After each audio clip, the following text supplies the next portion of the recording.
Hi, Dr. Sollitt. What do you think about silver fillings as opposed to white fillings? Well, silver fillings were really valuable for a really long period of time because they were all we had.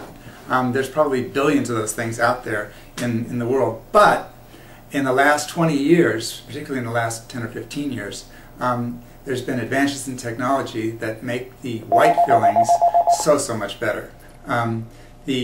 First of all, the silver fillings, to give them the characteristics they had, actually have toxic material in them. If the silver fillings that we have, which are approved by the American Dental Association, are completely they're completely silver and silver and mercury.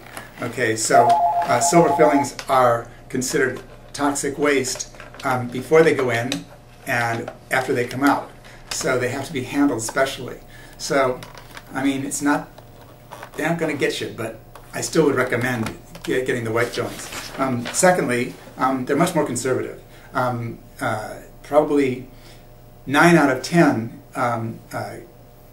teeth that we end up having to put crowns on, we put crowns on because they've broken or broken down because of the presence of silver fillings. Because the silver fillings, in order for them to be retained in the tooth, to be held into the tooth, have to be put in a certain way that undercuts the tooth structure and weakens it.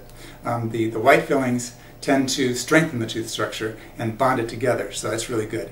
And the last reason, which isn't terribly scientific, but they look terrific. A well-done white filling, composite resin filling, looks just like the natural tooth. It's indistinguishable. And finally, I would say the reason that it's really important, just from my personal endorsement, is that I haven't put a silver filling in any of my family or any of my friends in the last 15 years. I consider them that much better. So, so I would highly recommend that you do that. And if you want to keep your silver fillings from turning into crowns prematurely, do it now rather than wait. Because the sooner you put it in, the sooner you strengthen the tooth, and you get the advantages. Not only that, but if they're well done, they're not sensitive at all. They're great. So. Thank you, Dr. Sollitt.